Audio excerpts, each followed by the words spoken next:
Hello बच्चों, कैसे हो आप सभी का मेरी इस ऑनलाइन क्लास में स्वागत है। इस क्लास में हम मैनेजमेंट अकाउंटिंग के अर्थ के बारे में जानेंगे। इसका स्कोप क्या है, नेचर क्या है, इम्पोर्टेंस क्या है और इसके टूल्स और टेक्निक्स क्या हैं, इनके बारे में जानेंगे। तो जल्दी से अपना कॉपी और पेन निकालिए और तैयार हो जाइए।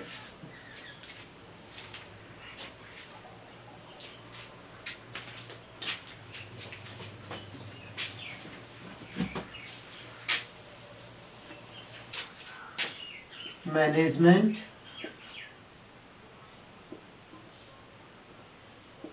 अकाउंटिंग, प्रबंधकीय लेखांकन। प्रबंधकीय लेखांकन क्या होता है? प्रबंधकीय लेखांकन ऐसा लेखांकन जो प्रबंधकों के लिए किया जाता है। शॉर्ट में अगर हम कहें कि ऐसा लेखांकन जो प्रबंधकों के लिए किया जाता है, प्रबंधकीय लेखांकन। लेकिन एक बिल्कुल छोटा इसका अर्थ है। विस्तार में हम कहेंगे कि मैनेजमेंट अकाउंटिंग में दो शब्द प्रयुक्त होते हैं, प्रबंधकीय लेखांकन में दो शब्द प्रयुक्त होते हैं। एक प्रबंध या प्रबंधकीय, दूसरा लेखांकन।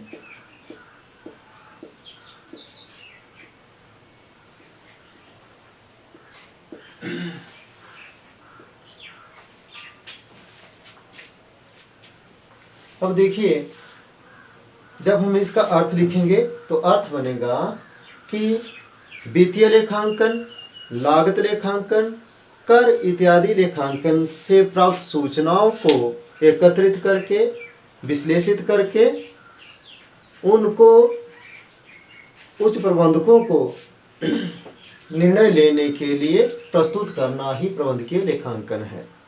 तो क्या कहा मैंने कि विभिन्न लेखांकनों से प्राप्त सूचनाओं का एकत्रीकरण करना, उनका विश्लेषण करना और प्रबंधकों को निर्णय लेने के लिए प्रस्तुत करना ही प्रबंधकीय लेखांकन है। तो ऐसा लेखांकन जो इन सभी कार्यों के लिए किया जाता है, प्रबंधकीय लेखांकन कहा जाता है। तो इसका अर्थ लिख लेना आप लोगों ने कि प्रबंधकीय लेखांकन ऐसा लेखांकन जो प्रबंधकों को निर्णय लेने हेतु किया जाता है, जिसमें वित्तीय लेखांकन, कर लेखांकन और लागत लेखांकन से सूचना एकत्रित करके उनको विश्लेषित करके प्रबंधकों को प्रस्तुत किया जाता है। तो ये तो इसका अर्थ हुआ। एक डेफिनेशन लिख लेंगे। Management accounting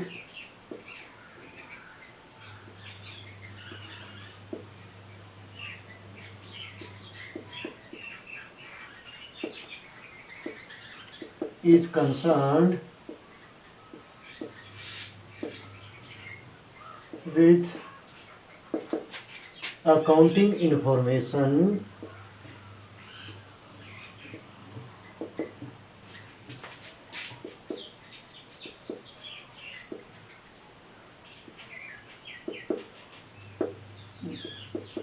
that is useful to this management।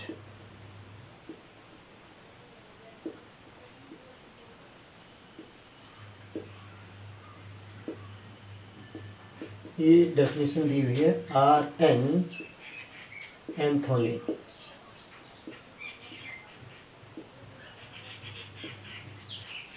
तो इसका मतलब हुआ management accounting is concern with accounting information. प्रबंधकीय लेखांकन का संबंध उन लेखांकन सूचनाओं से है that is useful to management, जो कि प्रबंध को निर्णय लेने के लिए उपयोगी होती है। अब चलते हैं इसके स्कोप की तरफ। क्या क्या क्षेत्र है इसका? स्कोप से पहले नेचर कर लेते हैं। नेचर क्या क्या है इसका? Nature of management accounting.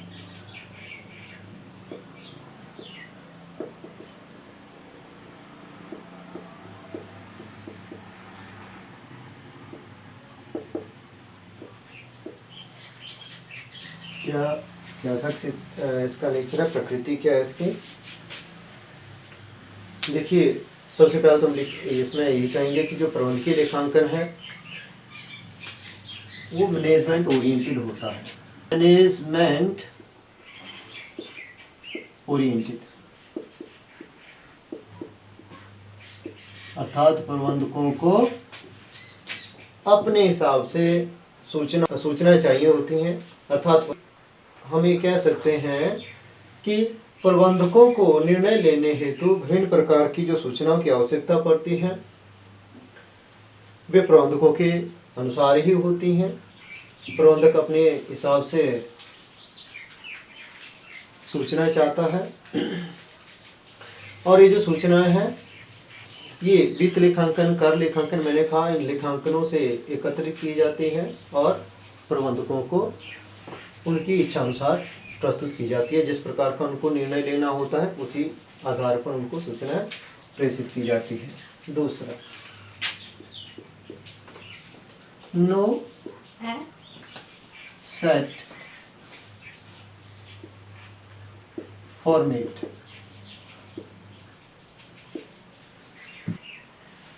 इसका कोई सेट फॉर्मेट नहीं है मैनेजमेंट अकाउंटिंग का कि हाँ ये जैसे प्रॉफिट एंड लॉस अकाउंट का होता है सेट फॉर्मेट, बैलेंस शीट का होता है, उस प्रकार से कोई सेट फॉर्मेट नहीं है बल्कि हम ये कह सकते हैं फॉर्मूले वगैरह तो होंगे जिनके आधार पर सूचनाओं का विश्लेषण किया जाता है, वो तो सेट होंगे, लेकिन मैनेजमेंट अकाउंटिंग का कोई स्पेसिमन है, कोई फॉर्मेट नहीं है। नंबर 3 लिखेंगे related with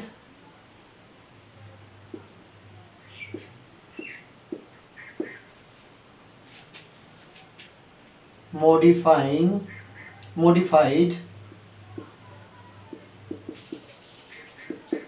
data।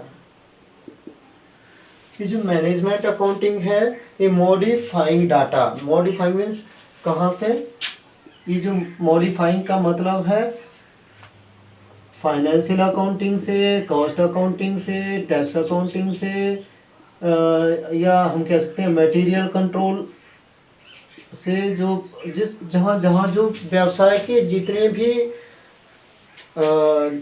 रिकॉर्ड्स होते हैं उन्हीं रिकॉर्ड से डाटा को एनालिसिस किया जाएगा, डाटा का एनालिसिस किया जाएगा। इसलिए हम कहेंगे कि जो मॉडिफाइंग डाटा को मॉडिफाई किया जाएगा, उनका विश्लेषण किया जाएगा और प्रबंधकों को ये प्रस्तुत किया जाएगा। तो हम कहेंगे कि ये जो मैनेजमेंट अकाउंटिंग है इसकी प्रकृति क्या है, मॉडिफाइंग डाटा से संबंधित है। नंबर 4 लिखेंगे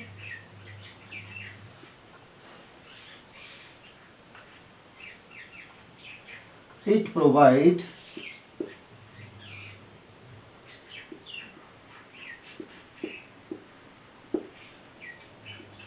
information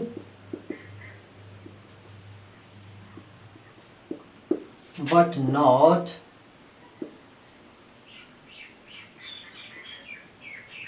not decision।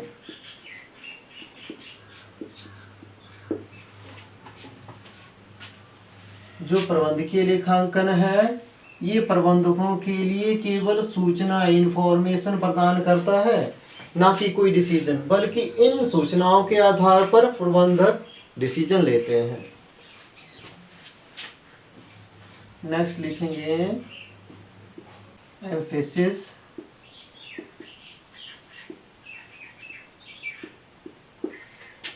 On decision making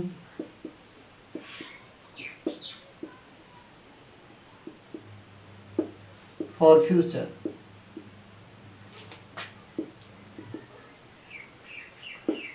जो प्रबंधकीय लेखांकन है वो एम्फेसिस करता है, बल देता है भविष्य के लिए निर्णय लेने में। तो क्योंकि अब देखिए भविष्य में क्या किया जाए, उत्पादन को जारी रखा जाए, उत्पादन को बंद कर दिया जाए, उत्पादन खुद किया जाए या बाहर से कुछ मटेरियल खरीद के रेडीमेड मटेरियल लिया जाए, उसी को व्यवसाय में, बिजनेस में यूज़ किया जाए।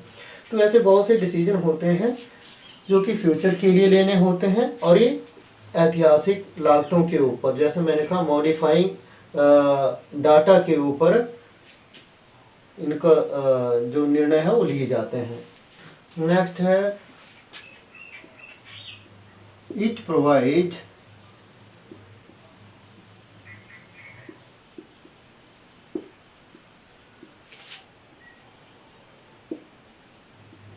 Alternative decisions.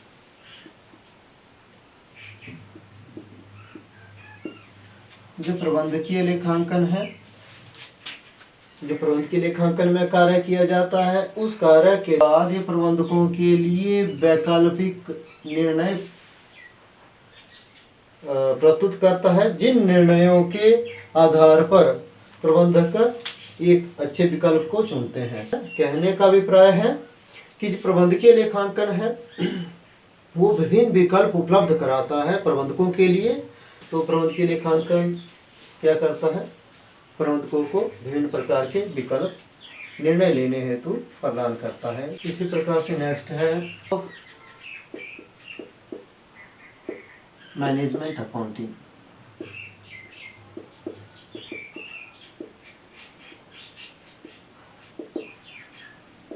एक चीज हमने कर ली, दूसरी कर ली, एक हमने मीनिंग किया था पहले, इसका अर्थ भी कर लिया था। तो स्कोप क्या है मैनेजमेंट अकाउंटिंग का? सबसे पहला स्कोप अगर मैं लिखूं तो मैं यही लिखूंगा फाइनेंशियल अकाउंटिंग, क्योंकि फाइनेंशियल अकाउंटिंग से विभिन्न प्रकार की सूचनाएं एकत्रित की जाती हैं, उन सूचनाओं का विश्लेषण किया जाता है, अर्थात उनको मॉडिफाई किया जाता है, जो डाटा होता है उसको मॉडिफाई किया जाता है, अपने हिसाब से उनका विश्लेषण किया जाता है जैसे प्रबंधकों को चाहिए होता है। फिर उसके बाद उसे प्रबंधकों को निर्णय लेने हेतु प्रस्तुत किया जाता है। तो सबसे पहला क्षेत्र इसके लिए यही हुआ फाइनेंशियल अकाउंटिंग।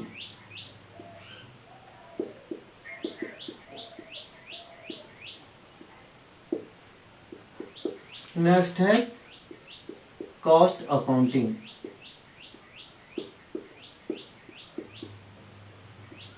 मैनेजमेंट अकाउंटिंग का क्षेत्र में, मैनेजमेंट अकाउंटिंग के क्षेत्र में कॉस्ट अकाउंटिंग का भी आता है। कॉस्ट अकाउंटिंग से भी विभिन्न प्रकार की सूचनाएं एकत्रित की जाती हैं, जैसे कोई जॉब है, कोई कॉन्ट्रैक्ट है, कोई प्रोसेस है, या डिफरेंट डिपार्टमेंट है, उनसे उनकी लागतों का एनालिसिस किया जाएगा और प्रबंधकों को निर्णय लेने हेतु विकल्प प्रदान किए जाएंगे। थर्ड है टैक्स अकाउंटिंग।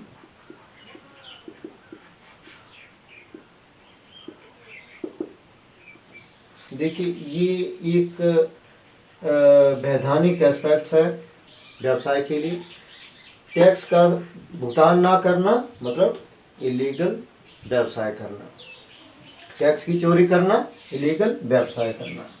तो मैनेजमेंट अकाउंटिंग में टैक्स अकाउंटिंग भी एक इसका क्षेत्र है। टैक्स अकाउंटिंग में टैक्स प्लानिंग करना, कस्टम ड्यूटी,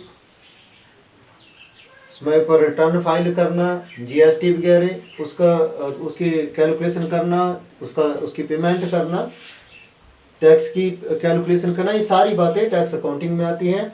और इन्हीं से रिलेटेड मैनेजमेंट अकाउंटिंग ये देखता है कि जो प्लानिंग वगैरह है वो समय पर की जा सके। नेक्स्ट है इन्वेंट्री कंट्रोल।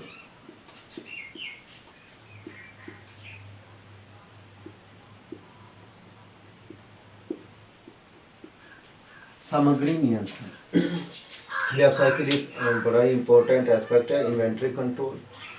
प्रबंधकीय लेखांकन में ये देखा जाता है किसी कार्य के लिए कि प्रति इकाई के लिए कितनी यूनिट चाहिए होती है, सामग्री का कहीं दुरुपयोग तो नहीं हो रहा है। और वैसे भी प्रबंधकीय भाषा में कहा जाता है कि कैश को कंट्रोल मत कीजिए, कैश की तरफ मत देखिए, इन्वेंट्री को कंट्रोल कीजिए। कैश से मटेरियल खरीदा जा सकता है, उसको सुरक्षित रखा जा सकता है, लेकिन इन्वेंट्री का अगर कंट्रोल नहीं होता है तो व्यवसाय हमेशा ही लॉस में जाएगा। साथ में इन्वेंट्री कंट्रोल में ये चीज़ें भी देखी जाती है कि अगर महंगी जो वस्तुएं हैं उनका सही ढंग से भंडारण किया गया है, सही ढंग से उनको सुरक्षित रखा गया है या नहीं रखा गया है, और जो दूसरी वस्तुएं जैसे जल्दी से खराब होने वाली वस्तुएं होती हैं उनकी अत्यधिक अनावश्यक सामग्री वगैरह तो नहीं खरीदी हुई है। ये सारी की सारी जो बातें हैं इन्वेंट्री कंट्रोल में आती हैं और इन्हीं सूचनाओं को विश्लेषित करके मैनेजमेंट अकाउंटिंग को प्रस्तुत किया जाता है ताकि वो इनके लिए निर्णय ले सके, इन्वेंट्री कंट्रोल से रिलेटेड निर्णय ले सके। नेक्स्ट है रीवैल्यूएशन अकाउंटिंग, पुनर्मूल्यांकन लेखांकन। देखिए एक सिद्धांत है प्रिंसिपल ऑफ हिस्टोरिकल कॉस्ट, उसके अनुसार वस्तुओं का मूल्य, संपत्तियों का मूल्य उसी मूल्य के ऊपर दिखाया जाता है जितने रुपए में वस्तु खरीदी जाती है। लेकिन यदि प्रबंधक चाहें तो वे वस्तुओं का पुनर्मूल्यांकन करवा सकते हैं समय समय के ऊपर। जैसे कोई वस्तु 2010 में खरीदी थी, वस्तु मीन्स मान लो लैंड है हमारे पास, 2010 में वो लैंड हमने एक्वायर की थी 10 लाख में, लेकिन अब 2019 में 2019 में उसकी वैल्यू कितनी है। व्यवसाय को अपनी जो फाइनेंशियल पोजीशन है, अपनी जो वित्तीय स्थिति है उसको जानने के लिए वे इसी लैंड का पुनर्मूल्यांकन करवा सकते हैं कि आज इसकी बाजार कीमत कितनी है। हो सकता है वो 25 लाख की हो या 35 की हो सकती है। तो बोलने का मतलब कि संपत्तियों एवं दायित्वों का दोबारा से पुनर्मूल्यांकन करवाना, तो ये प्रबंधकों के ऊपर निर्भर करता है। और ये जो वैल्यूएशन अकाउंटिंग है इसमें वस्तुओं का, संपत्तियों का एवं दायित्वों का भी इसी प्रकार से पुनर्मूल्यांकन किया जाता है और प्रबंधकों को निर्णय लेने हेतु प्रस्तुत किया जाता है। नेक्स्ट है इंटरनल ऑडिट।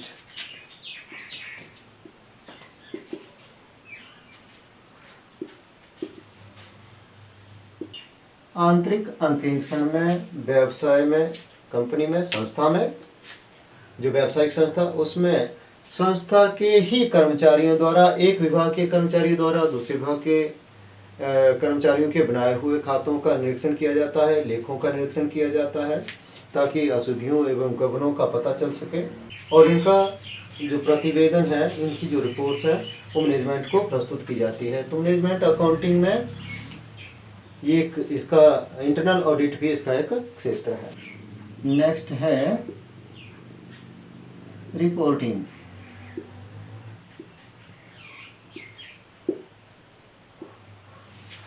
देखिए मैनेजमेंट अकाउंटिंग का एक क्षेत्र रिपोर्टिंग करने का भी है, प्रतिवेदन देने का भी है।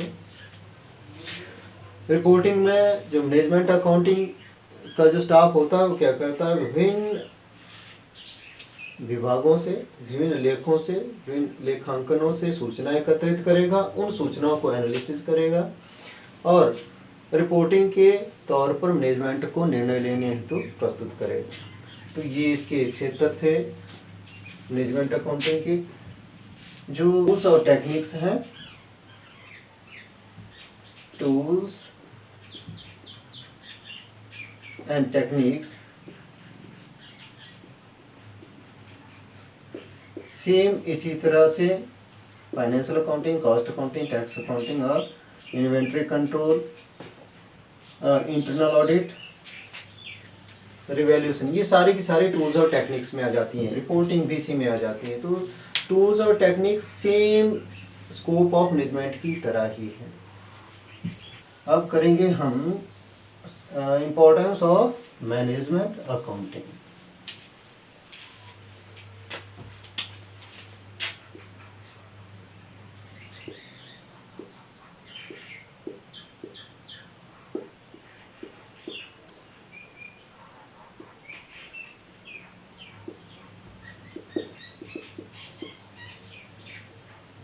मैनेजमेंट अकाउंटिंग, पहला importance, helpful in decision making.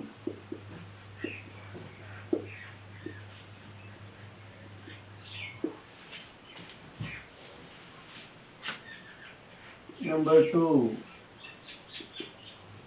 helpful to achieve the business goal।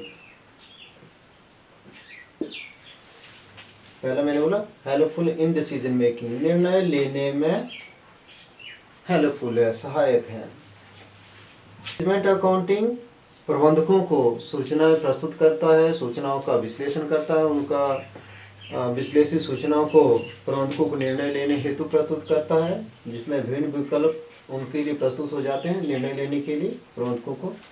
तो हेल्पफुल इन डिसीजन मेकिंग, और ये डिसीजन किसके लिए लिए जाते हैं? फ्यूचर के लिए। तो ये किसका हम इम्पोर्टेंस ये भी लिख सकते हैं। दूसरा मैं लिखा helpful to achieve the business goal. यदि अच्छे निर्णय लिए जाएंगे, मैनेजमेंट अकाउंटिंग अच्छा विश्लेषण करेगा, मैनेजमेंट अकाउंटिंग का जो स्टाफ है अच्छा डाटा प्रस्तुत करेगा मैनेजमेंट को निर्णय लेने हेतु, तो व्यावसायिक गोल अवश्य ही प्राप्त होते हैं। तो एक इम्पोर्टेंस इसका ये भी। नेक्स्ट लिखेंगे थर्ड जो है इसका इम्पोर्टेंस, बेटर रनिंग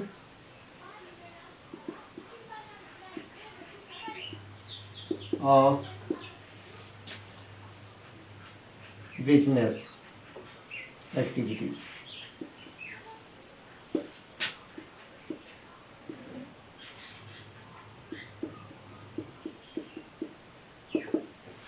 व्यावसायिक गतिविधियों की स्मूथ रनिंग, बेटर की जगह स्मूथ भी लिख सकते हैं।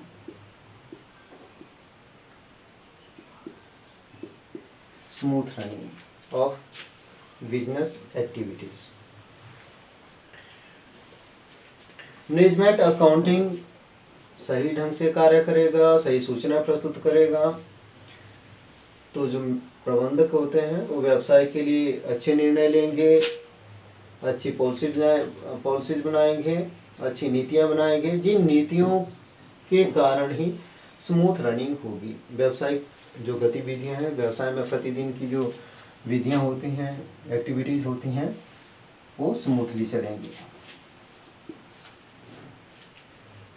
नेक्स्ट है इंक्रीज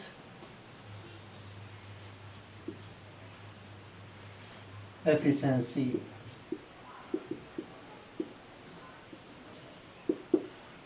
दक्षता में वृद्धि।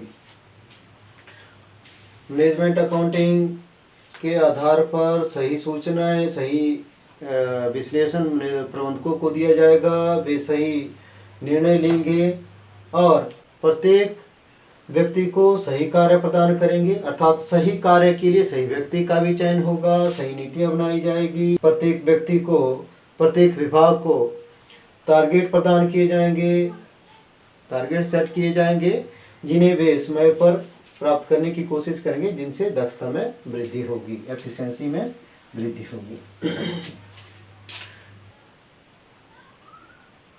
Helpful in planning, in planning.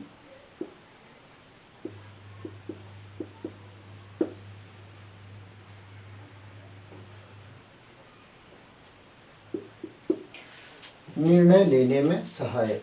जब नीतियां अच्छी बनेंगी, पॉलिसीज अच्छी बनेंगी, तो प्लानिंग भी अच्छी ही बनेगी। और प्लानिंग तभी अच्छी हो सकती है जब मैनेजमेंट अकाउंटिंग सही सूचनाओं को विश्लेषित करेगा, सूचनाओं को सही ढंग से प्रस्तुत करेगा और मैनेजमेंट सही अल्टरनेट का, सही विकल्प का चुनाव करेगा, तो भविष्य के लिए जो प्लानिंग होगी वो बेटर होगी। नेक्स्ट है प्रॉफिट मैक्सिमाइजेशन।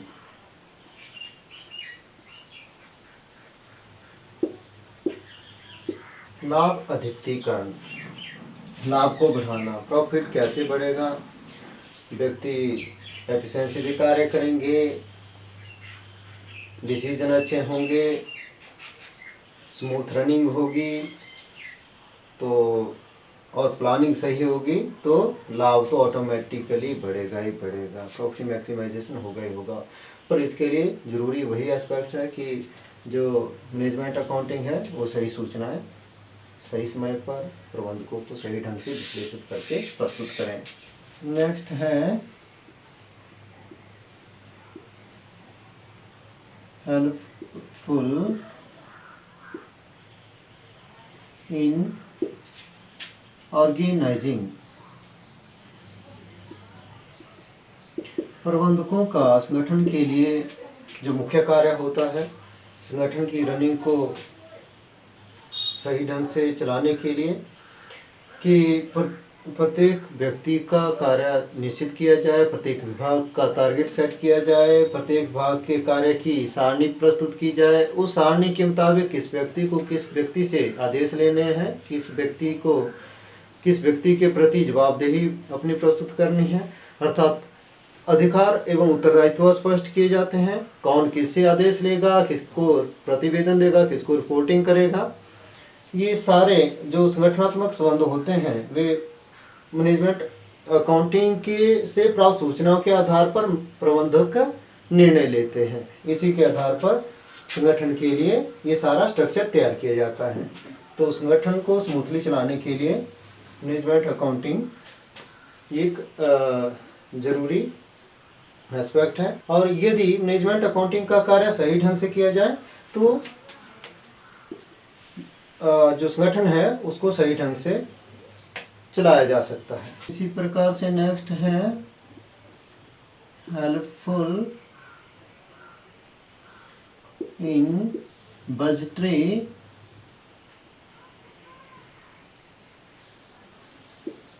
कंट्रोल।